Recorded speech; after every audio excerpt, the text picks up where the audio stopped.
Man, I need my bus roll about. Man, we moving top shits like Silverleaf and shit. Man, we full of the AI over here, man.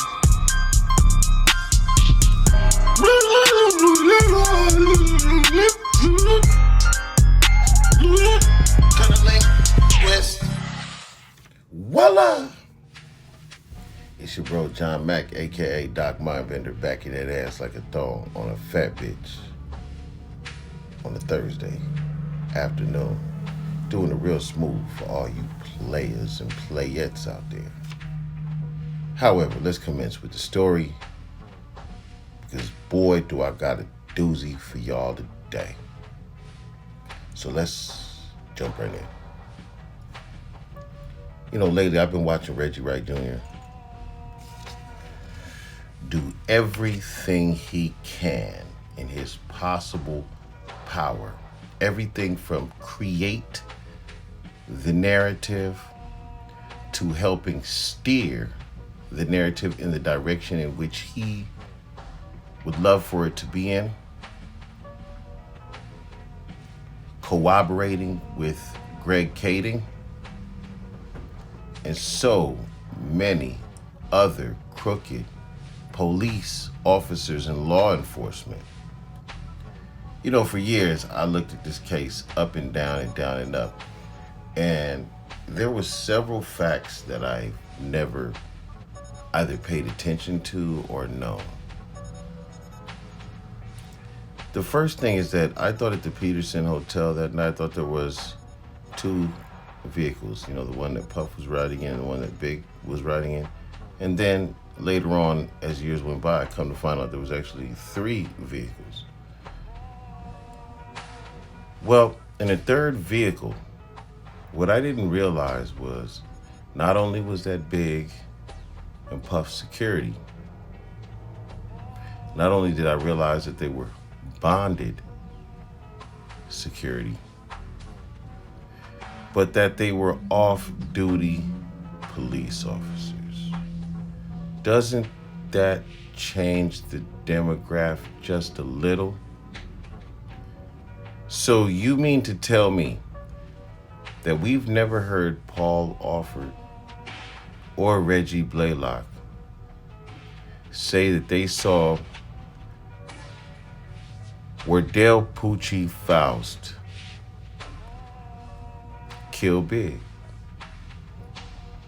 You see, first of all, everybody knows that Wardell Faust was a motorcycle riding brother. He was not really a car driving brother at all. Allegedly.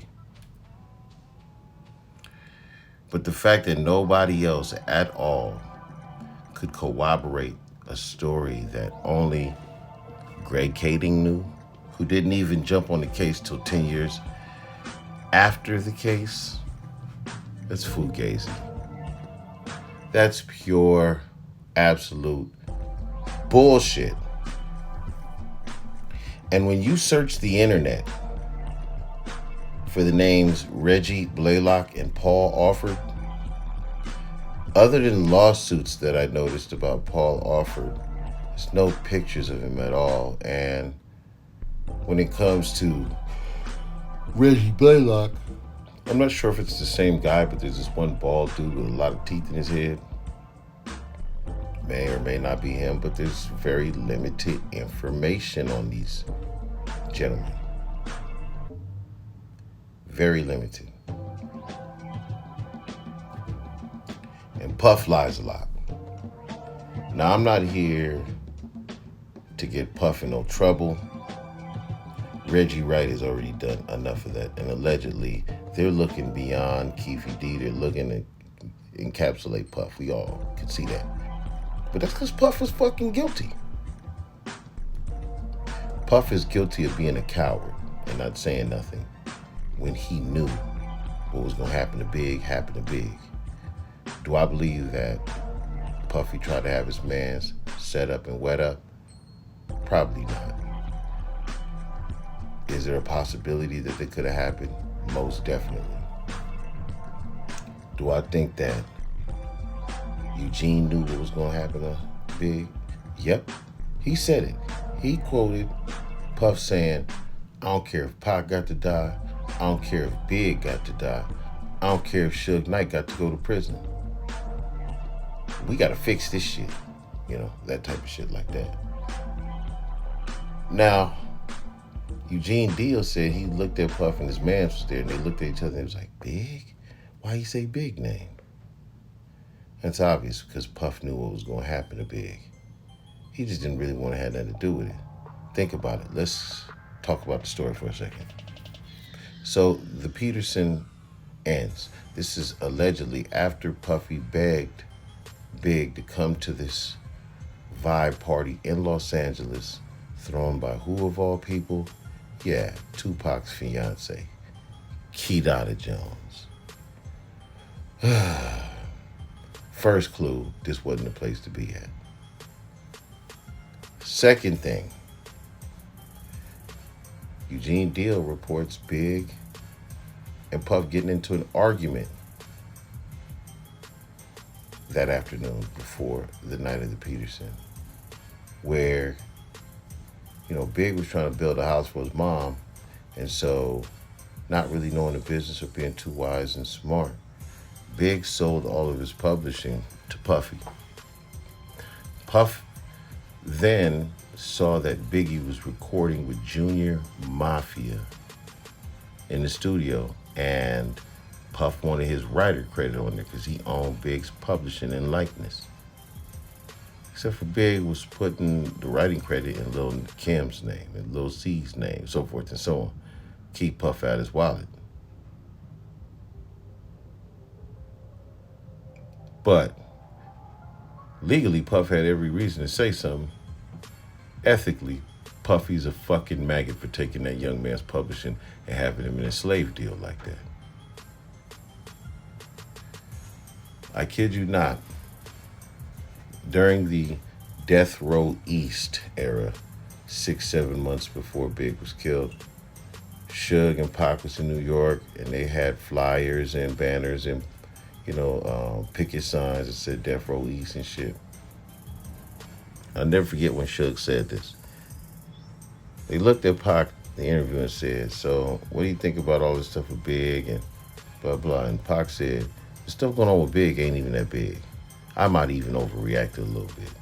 That shit is just, I'm just trying to let people know the story of people that say they true, they the king of New York, blah, blah, blah. And then Suge chimes in and says, yeah, but don't worry about all that.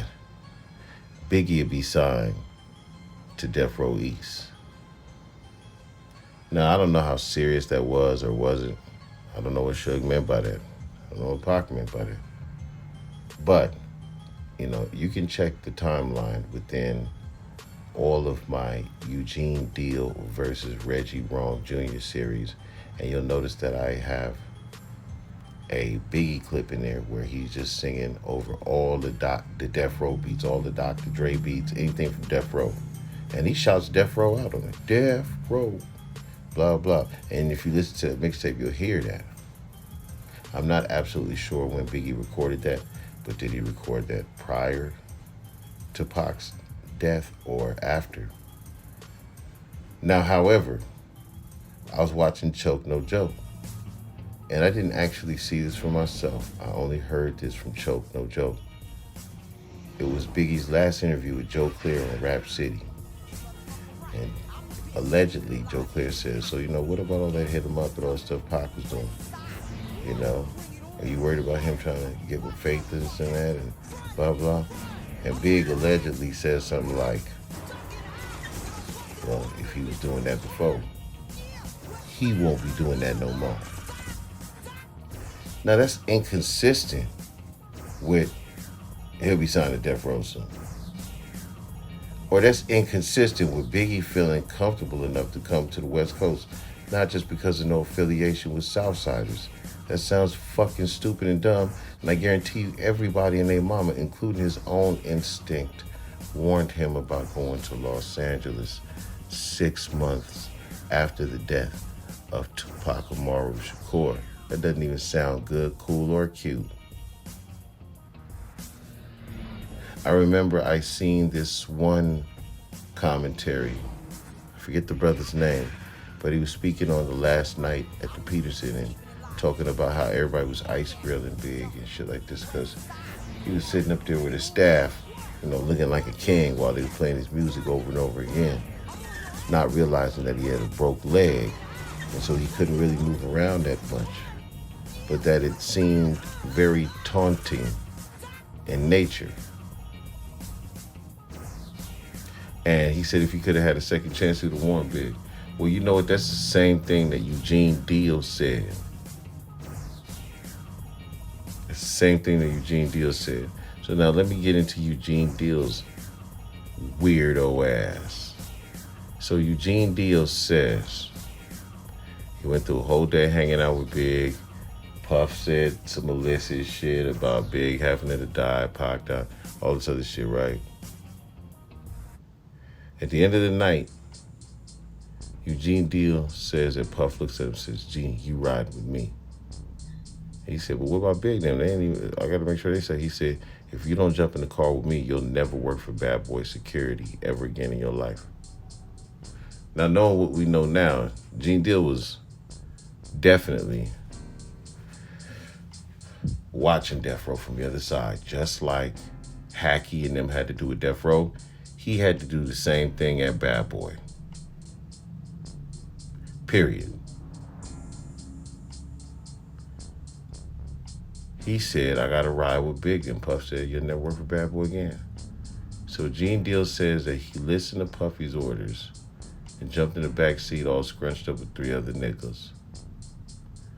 And Biggie gets in the truck behind him, and then the 2 off-duty police officers get behind them.